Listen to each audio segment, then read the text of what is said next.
Mike, why don't you start? Thanks, JJ. Do you have anything just on Rui and the knee? Yeah, still getting more information. We're optimistic this is not a serious injury, but we're still not quite clear on when he will be available to play. Yeah, we're optimistic. What even just in the short term, like tonight's game, what do you miss without Rui? 34 minutes of playing time of a guy who plays really well on both ends and has done a really good job of executing our schemes defensively. I think his ability to space, crash, punish smaller defenders, cut. We're going to miss him on both ends of the floor. Is it fair to assume that Finney-Smith would step in, or is there going to be different potential? You can make whatever assumption you want, Mike. How about this? Would you like to tell us who's going to start in his place? No, don't. He's going to start. Okay. And yeah.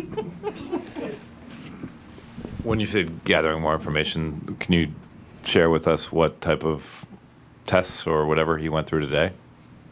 I believe he's had some imaging done. Again, we're optimistic this is not a serious injury. We're just trying to gather all information. He hasn't been examined by Dr. Jones yet, so once that happens, we'll have a full update. Okay, cool. And just on Luka and LeBron, do we know whether they're going to play? Yeah, going through warm-ups. Yep.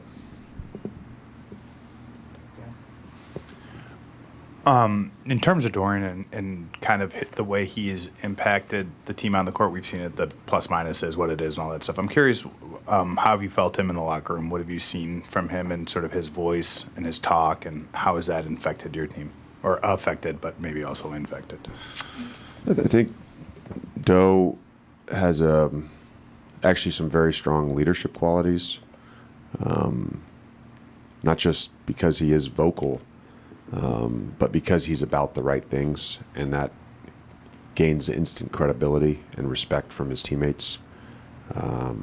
He's also willing to be coached, and I think that is an underrated skill in the NBA, to be able to take in-game feedback, film feedback, halftime feedback, and not take it personally, but understand that the objective of a basketball game is for your team to win. That permeates the group. Alex played in the first 2 games that he, after signing with you guys, hasn't been in rotation since. Do you anticipate him being in rotation in light of Rui being out today? I guess, and what did you think of him in the, 20 minutes or 20 minutes he played in those first 2 games? Yeah, I mean, I didn't necessarily read a ton into the minutes that he played. You guys asked me after the first game, he didn't play that well. Thought he was better in the second stint. Again, this is a matchup night-to-night thing.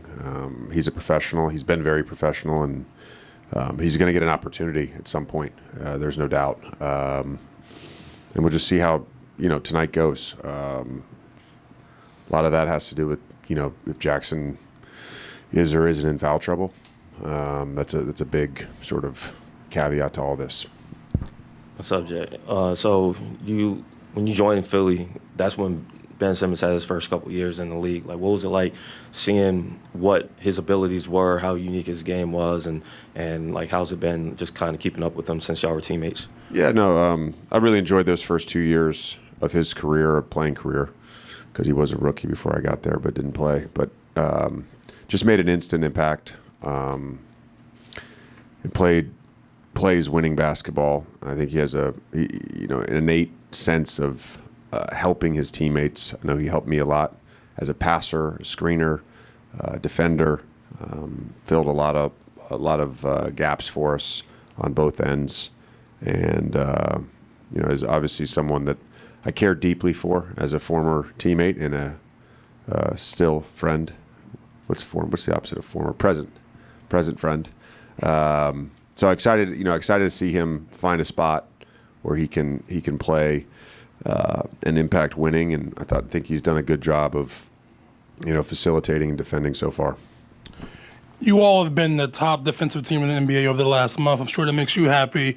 How have you gotten guys to buy in on that end of the floor? Some of it is just building a mentality within the group. And the players obviously not only have to buy in, they have to participate in that, and they have to lead on that. I can't just lead on that. Players, our team has just done an awesome job of competing, of playing tough, being connected. And I think the other thing is, you got to, a lot of this, to get buy-in, you have to be a used car salesman. You can't just tell someone that, they should buy a 1992 Toyota Corolla.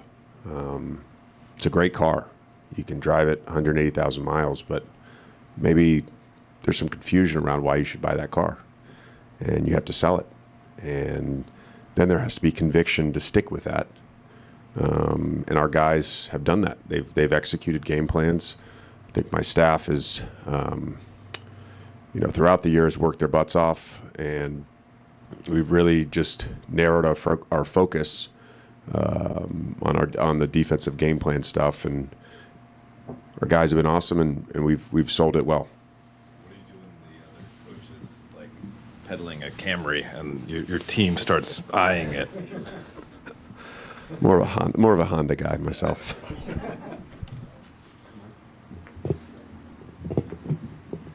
That salesmanship, is that something that you knew you had in you, or? Well, no, I just know that it's part of, like, you can have a bunch of words. You have to be able to explain the why as a coach. And then if there's disagreement on the why, you have to be able to double down on the why, and you have to have conviction about that. And it's not like I don't view every night we're not doing the same thing defensively. You have to be adaptable in all this. Every night we don't play the same way offensively. You have to be adaptable. You're going to face different schemes. You're going to face different coverages. Defensively, you're going to play against different play types. You're going to play against different players. I think the common denominator and the through line in all of this is, what are you willing to live with? I mean, that's the basis of it. And then you have to sell that. Along those lines of what you're willing to live with, I think during this stretch, I think you're allowing the third most three-point attempts in the league, and knowing kind of your general feelings about three-point volume.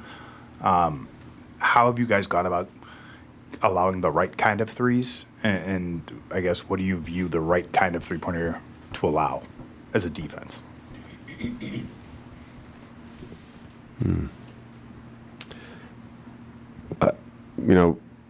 Obviously don't want to give up uncontested threes. So I think that's a start there. Certain players, like Anthony Edwards last night, we didn't want to give up off the dribble threes. He shoots 41% on those, so try to take those away. Steph, we're not trying to let him shoot any threes. Boston, there was a certain type of three we didn't want to give up, and there was a certain type of three we were willing to live with. I think it just, night to night, it just changes. If I'm not mistaken, which is possible, but you haven't trailed since the first quarter of the Portland game. I think there have been ties in a couple of the games, like the Dallas game. But does that tell you anything about process or starting games or game plan, or is there kind of a through line? I don't not necessarily think with the process. I think I didn't know that. If that's true, that's pretty remarkable. But I think our guys have just been ready to play. I mean, that's the biggest thing. Our guys have started games well. They've started quarters well. Haven't always closed quarters well, but they've started quarters well. I think that just the readiness and the energy to start has been awesome.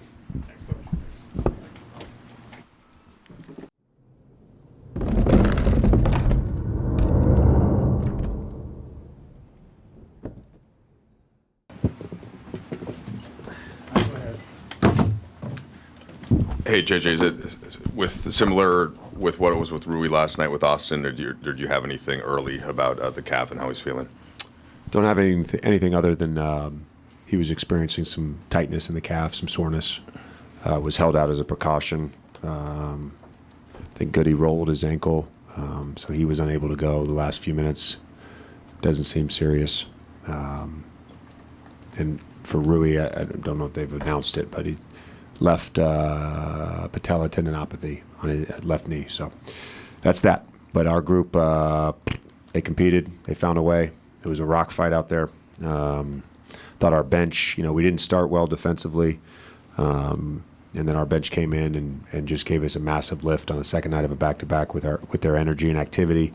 To get that level of play from two-way guys and Trey and Goody was awesome. And, Dalton just being ready on a night where, who knows how many minutes he plays, and then he comes in and he does well on both ends. Made some big plays and big shots to get us going there in the first half, and then the contest and dunk in the second half. So just all those guys, Vando, plus 20 in 14 minutes. I think including Gabe, who ended up with 4 of them. Our bench had 9 steals. So just those guys were awesome. The third game in 4 nights and the second back-to-back can be taxing, right? Just for obvious reasons. But do you get a sense of where some of that, the toughness or the competitiveness or whatever it is that's carrying you guys on, like, overall on a night like this starts? Yeah, it takes a while for a group to develop an identity. It takes a while for a group to develop a collective mentality. There's been a lot of things that have happened this season. I felt like, the group, our ecosystem was created, and it's been sustained since mid-January.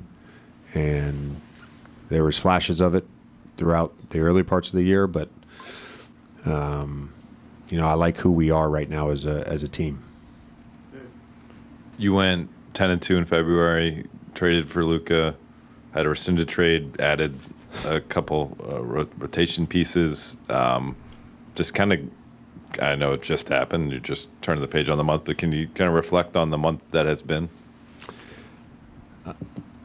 I didn't really even realize it. I randomly looked at the schedule today just to get a sense of next week, and it was like, oh man, the Knicks game was on February 1st. It's been a month, and it's been a lot of change, and then obviously with the trade getting rescinded, bringing DK and Cam back.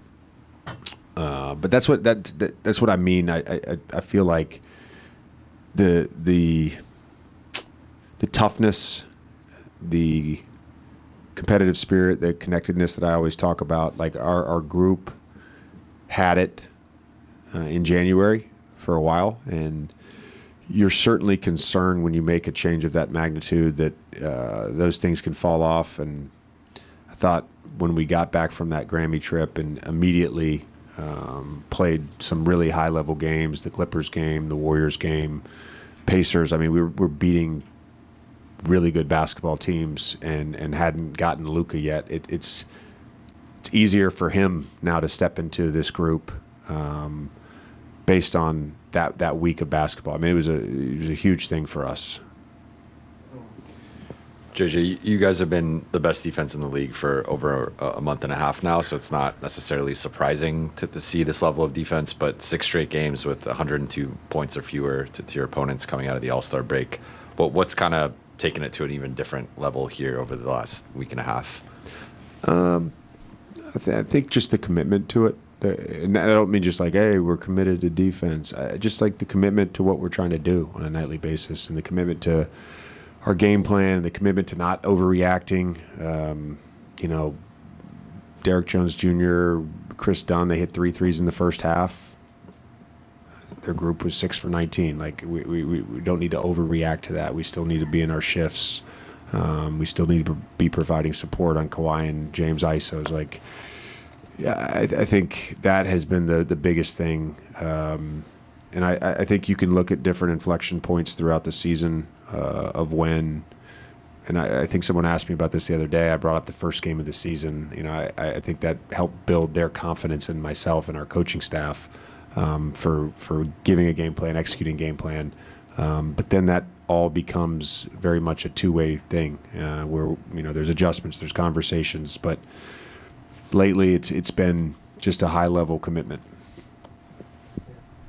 You mentioned the Rui diagnosis. Is that an issue that's like weeks? Is that kind of an issue? He'll be reassessed in 1 week. Okay. At times you've been able to put LeBron or Luka out on the court with, like, you're gonna make me say it, but like a group of banshees. Your banshees. Sorry. The impact that those guys have around, a star player like that. Like, does it kind of work with how each amplifies the other? The way that they can kind of fly around and do what they do on the defensive end, and the star can kind of create the mismatches and do what they do on the offensive end. Yeah. Yeah, I think you have to look at how can this group be successful. And, I think just I'll give you an example tonight. Greg St. Jean in his pregame presentation had a slide. It wasn't even any film, but it was just a slide. Hey, end of the first quarter, beginning of the second quarter, we're playing a group that's never played together before. And that was, I think it was LeBron, Trey, Vando, Goody. I'm missing one guy. Gabe, correct. Gabe was the other one. And he said, let's turn up the defense. That's going to lead to transition. Let's crash. And then if we need something in the half court, we'll go to Horns Chin. Very simple. And that group was awesome. And I think that energy is contagious. How valuable is it for you guys to get these kind of contributions from two-way players like Jordan and Trey, especially, for a team winning like you guys are? Two-way players may not always get the opportunities, these kind of opportunities that they have been. Yeah, I mean, we've had a number of guys, cycle through two-way contracts since the start of camp, and I think Christian has really done well in that role, particularly with the layoff, and then to get Goody, who we kind of foresee just being a part of the rotation, and obviously we have to manage his games, Trey as well, but those guys are they're professional, and a lot of times with two ways you can sort of err on the side of youth and development, and I think there's a lot of merit and a lot of value in that. Trey and Goody are older players by two-way standards, and so to be able to have them both with experience and both having been in the league now for a couple years, Goody longer than that, but they know how to play, and they can contribute to winning.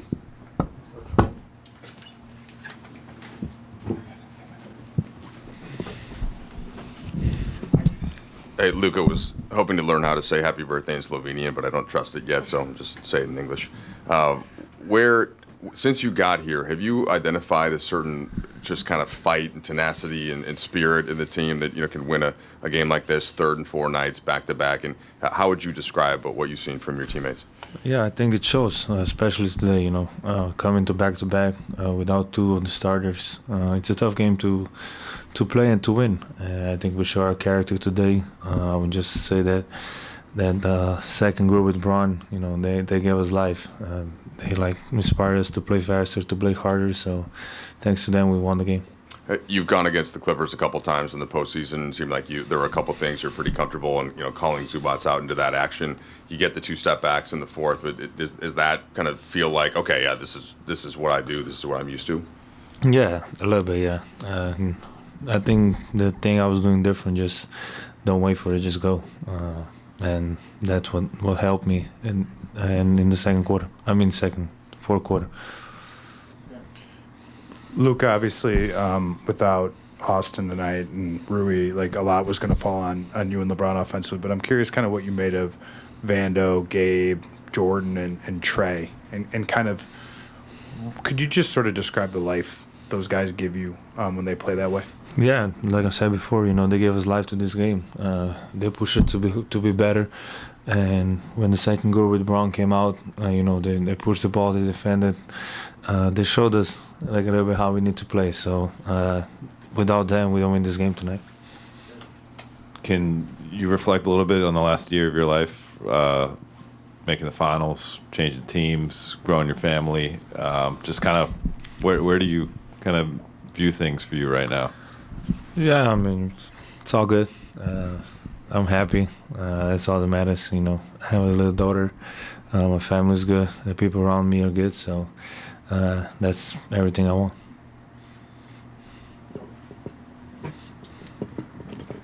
When we were speaking with JJ, he mentioned that after you arrived here, there was that about week period where you were with the team, but waiting to come back, and they had wins over like Indiana, the Clippers, big time wins. What did you learn about the group during that period in terms of the effort, fight, and I guess how did you see yourself, adding to that when you were able to eventually return? Yeah, I think the first thing I noticed was how connected they play on both ends of the floor. The ball is moving. And that's the first two things I learned or I watched the first time. So, for me, it was just trying to fit in that maybe a little bit different basketball that I'm used to. But, since I've been back, they just let me be me. And, I got a long way to go, but slowly I'm starting to feel like myself. Luka, you guys have been the best defense in the league for the past month and a half, but these last 6 games, it's been 102 points or fewer for every opponent coming out of the All-Star break. What do you think's been the key to kind of just ratcheting that up to a different level defensively? Yeah, everybody got each other's back on the defensive end. If somebody penetrates, that's always somebody that's going to help. And the rotation is very good, so I think we just connected on the defensive end. Everybody's flying around, and the talk is amazing. So that's 2 or 3 things that help us. Luka, feliz cumpleaños. Gracias. Un sentimiento especial que sientas por haber conseguido el triunfo el día de hoy. Sí, siempre es bueno para no fastidiar el día ganar, sobre todo para tu cumpleaños. Así que estoy feliz de que se haya terminado y que hemos ganado. Luka, igual feliz cumpleaños.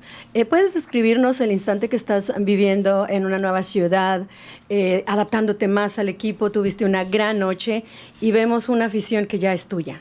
Sí, la afición ha sido increíble. Sobre todo, muchos tiempos cuando juego mal, siempre me apoyan. Cuando entro a pista me apoyan, así que la afición tiene mi espalda, así que lo agradezco mucho. ¿Cómo vas a celebrar tu cumple?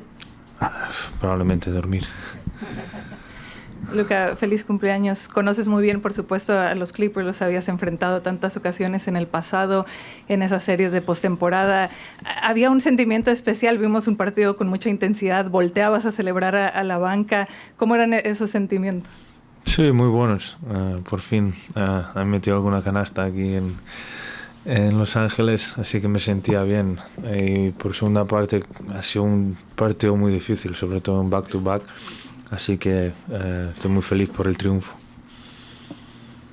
Luka, first of all, happy birthday. Second of all, you got some nice scratches on the side of your face, but that reminds me, teams have been trying to muck up the game, get physical with you guys the last few games, and you've been able to stay the course and still get the W's. How do, in those moments when they're trying to do that and they are you able to stay with your style and your game plan and get through it? Just use the aggression against them. I think players with high IQ know how to use that aggression, in favor of them. So just say use that. Hey, Luka.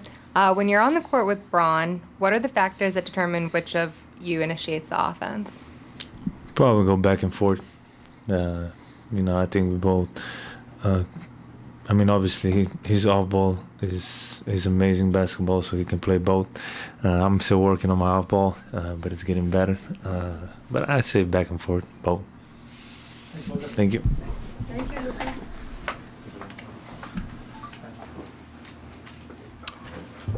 Hey, Gabe, when did you feel like this team started to really establish this type of kind of attitude, mindset that you can win a third game in 4 nights back to back, down a couple key guys? How have you seen that foster? We've really just been taking it one day at a time and just really been buying into just competing and playing hard. We've done a great job on the defensive side of the ball, and I think it's just been helping us and giving us a lot of energy. Yeah, a lot of guys off the bench played really well, but I just wondered, you can kind of identify with Jordan Goodwin and kind of his, the grind that he plays with, and maybe some similarities to you. What have you seen from him, and how key has he been? Yeah, no, I mean, Jay Good has been great. He's been great. He's been bringing energy off the bench. He's been rebounding. He's guarding multiple positions. He's making plays off the dribble. You know, he's making shots. He's out there. He's been an energy bunny for us in some ways, just a spark plug. And he's been stepping up game in, game out, you know, especially during this stretch like you're talking about. I mean, he's had other NBA experience, you know, like over 100 games, but can you still kind of see that mentality as somebody like that that's just fighting and clawing to stay in the league and kind of keep playing? For sure. I mean, he's a pro. I think he's shown that, like you said, over 100 games, and that's just his style of play. He's going to compete and fight each possession. So it's contagious. You know, we need that. We need guys like that to spark up other guys to get us all going. So he's been great.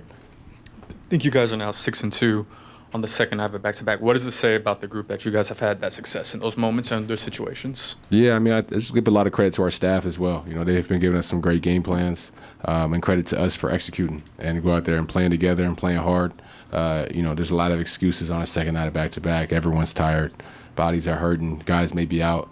But we've really just been coming together as a group and competing. You guys have rated out as the top defense or one of the top defenses for well over a month and a half now. It's not, the sample's growing over time. What shift, I guess, have you seen on that side of the floor specifically in terms of the defense? Yeah, I mean, it just looks like we have more life to us. We're bouncing around. You know, guys are flying everywhere. We're rotating, taking more pride on the ball.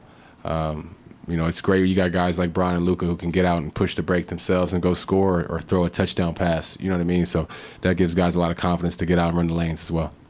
You just mentioned kind of that life, but you guys are at size disadvantages a lot. I mean, you're guarding Kawhi for big chunks. We're same weight. What you mean? But that's what I mean. I mean, it feels like you have a group that sort of enjoys the fight, or at least that's what's coming through. Is that what you feel out there, that you guys are really embracing these challenges? I mean, the best way I could put it is we've just been losing ourselves to the competition. You know, whatever lineup we may have out there, we're just playing hard, and that just gives us a good position to win. Gives us a chance to win. So it's been great. Thanks, Gabe. Yep, appreciate y'all. Happy birthday, Luka.